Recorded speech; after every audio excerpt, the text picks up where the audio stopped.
Before we begin, take a breath. This is not motivation. This is not advice. This is a mental rule that has helped people stay calm under pressure for over 2,000 years. If anxiety has been controlling your thoughts lately, this deep dive will give you clarity, not noise. Welcome back to the deep dive. Today we're taking a shortcut through about 2,000 years of philosophy to answer a question that I think dominates modern life, which is how much energy are you pouring into things that, fundamentally do not care about your effort or your worry? It's that constant hum, isn't it? The hum of modern anxiety. We're all just so exhausted because we treat the uncontrollable like it's a puzzle we have to solve. A puzzle we must solve. Yeah, and we dump all these emotional resources into things that are just external and static, whether the stock market goes up or what the news is yelling about today. We're trying to control what people think. Oh, that's maybe the worst of all, trying to control the opinions of people we've never even met. And that energy drain is so profoundly real. You worry, and the result is this feeling of, I don't know, helplessness, anxiety. You just feel stuck. It's a self-defeating loop. It is. And that feeling, that helplessness, it really stems from one single correctable error. Just one. One, confusing your domain of influence with, well, with the rest of the universe. The good news is, this isn't a new illness. It's a timeless mistake, and the Stoics identified a clear solution for it 2,000 years ago. Okay, let's unpack this. We're going to focus on one of the most practical tools in all of Stoicism. We're going straight to the source material, specifically the philosopher Epictetus. That's right. So our mission for this deep dive is to distill his dichotomy of control into an immediate mental tool, something you can use the very second that feeling of stress hits you. This isn't theoretical wisdom. No, it's a battle plan for your mind. The whole objective is just practical clarity. Epictetus wasn't some academic debating abstracts. He was providing a method for psychological survival. And it's really worth noting who this guy was. He wasn't born into status, was he? Not at all. He was a former slave. He lived a life just marked by hardship, physical difficulty, political instability. Wait, why is that background so relevant here? Because for him, this rule wasn't a parlor game. It wasn't a self-help trend. Right. It was a required tool. A tool for him to stay sane and honorable in a world where almost everything, his body, his freedom, his safety, was external and uncontrollable. His system had to work under the most severe pressure. Okay, that changes the context completely. This isn't about managing minor inconveniences. No. This is about finding stability when your whole world is just chaos. So let's get to the bedrock idea. Epictetus basically said your entire life experience can be divided into two simple domains. Absolutely. We call them the two boxes. Let's start with the one that matters most. Yep. Box one, what I is in your control. This is your internal domain. It's everything that makes up your internal operation and your direct actions. Your sphere of internal agency, you could call it. And what are the specific contents? I think people need to know precisely where their true power lies, because it's usually a much smaller list than we assume. It's small, but it's infinite in its scope. It's your effort, the work you put in today. It's your thoughts, your moral character, your present decisions. And your response. And crucially, your chosen response to everything external that happens to you. If a difficult conversation is coming up, you can't control the reaction. But you can control your own clarity, your empathy, how you prepare. So, if the test is tonight, I can't control the questions, but I own every single minute I spend studying and the attitude I bring to it. That is a powerful distinction. That is your true power. The Stoics stress that this internal domain, box one, is where you truly win or lose in life. It's the only place your will is absolute. Okay, now let's talk about the other box. The giant chaotic territory where most of us waste our lives. Right. Box two. What is out to your control?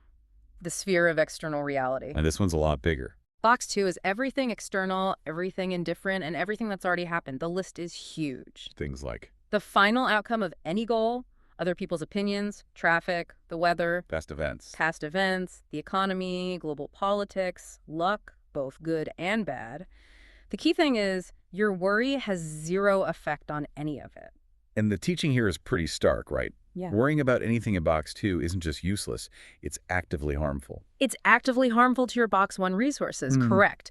Worrying about some external event does nothing to change that event, but it totally depletes your capacity for effective internal action. So what's the core rule? The core rule that leads to instant mental clarity is this.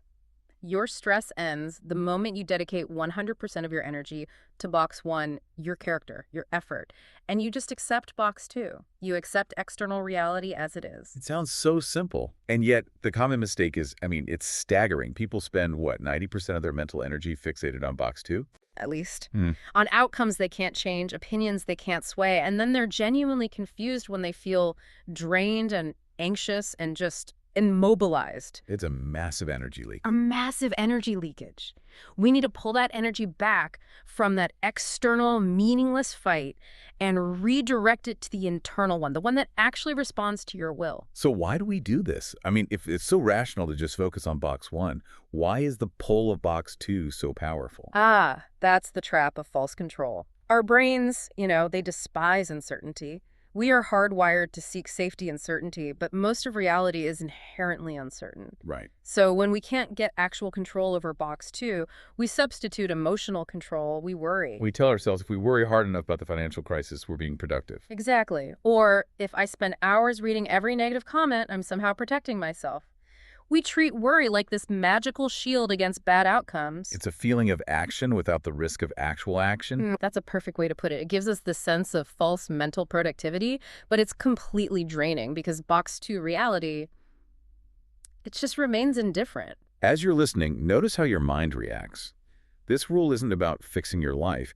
It's about choosing where your energy belongs. Okay, let's get into application. Knowing the boxes is one thing, but seeing how they apply in, chaotic real life is where this becomes tangible. Let's start with relationships. Betrayal. A painful, but a very necessary area. A friend talks behind your back, a partner breaks your trust. The emotional reaction is instant. The Stoic rule forces us to perform instant triage on that situation. So if we apply the dichotomy, what immediately falls into box two? The external stuff we have to accept. Their actions, their character, what they chose to do yesterday, the fact that they are a separate person whose internal logic you can never, ever perfectly control. You can't time travel and force them to be honest. No, that part is external. It's finished. I think this is where people really struggle. They feel like if they accept the betrayal, they're condoning it or that they're being weak. And that's a key misunderstanding. Acceptance does not mean approval. It just means recognizing reality. The external event is done. Weakness is allowing someone else's actions to destroy your ability to act. So the power is still in box one. Always. Your power is your character, Yeah. your decision on how to move forward, whether that's setting boundaries, communicating, or walking away. You can't control whether people hurt you. But you absolutely control the quality of your response to that hurt. The focus pivots entirely away from them and back to you. Away from victimhood and toward agency. Exactly. Okay, example two. The past. Specifically, regret. We all have that one monumental mistake or a bunch of small ones that keep us up at night. Regret is the definition of energy misallocation.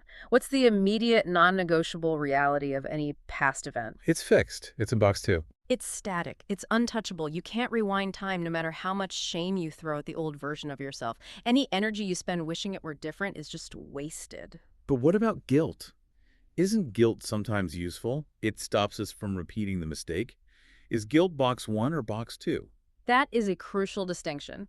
Regret, which is wishing a past external reality were different, that's box two. But guilt, that internal feeling that I failed my own standards, that feeling is box one. Because it's actionable. It's actionable. If you feel guilty, the box one instruction is to look at your character today and make a new choice to live up to your standards. Ah, so the event itself is done. Box two. But the choice to learn from it, to apologize, to change who you are today because of it. That's the only thing left in box one. That choice. You use the past as data for your future, not as a jail cell for your present. The choice is to grow from it or drown in it. And that choice is always, always available. Okay, let's tackle one more. Big goals. And the constant terror of failure. You're launching a business, trying for a promotion, and the fear that it won't work out just paralyzes you. Classic anxiety trap. Because big goals are just filled with massive box two elements. What are those external forces? What are we so afraid of? The market's reaction, the economy, public acceptance, or outright rejection, whether that investor says yes or no, and, fundamentally the final outcome. None of that belongs to you. It's all external reality. So if the outcome is box two, How do you stop the fear of failure from killing your motivation?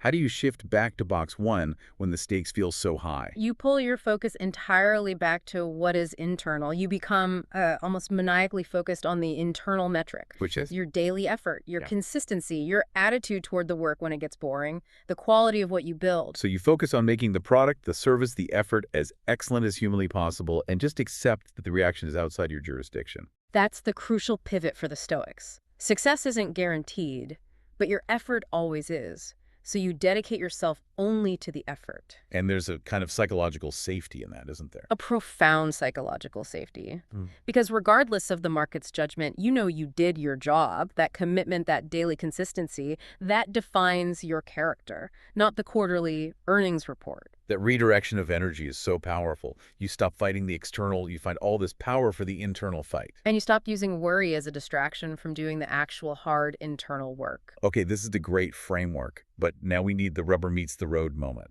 The one-step action plan someone can use immediately the next time stress or anxiety hits. We keep it incredibly simple. The tool is a single, sharp question. It's designed to cut right through the noise of panic. What's the question? The next time you feel that surge, you stop and you ask yourself, which box is this in? So if the problem is external, I'm worried about the election, my flight is delayed, a friend is being rude, that question immediately clarifies that it's box two. And if it's external, the instruction is the same. Drop it. Let it go. Accept it.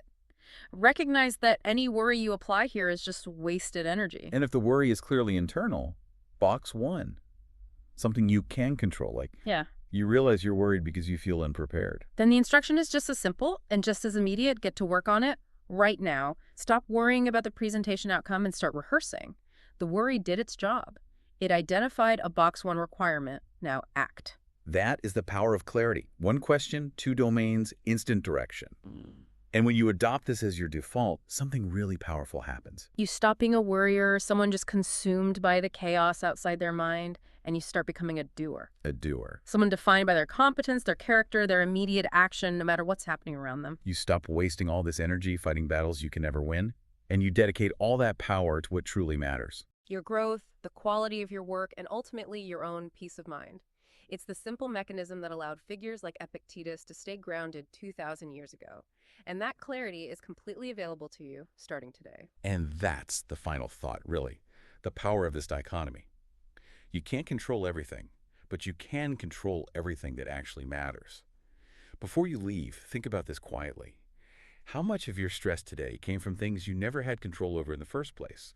And how different would your life feel if you stopped fighting those things starting today? If this idea gave you clarity, not motivation, you can support this deep dive by liking it. It helps this message reach people who need calm, not noise. If someone you care about has been overwhelmed lately, share this with them. Sometimes one clear rule is more helpful than 1,000 words.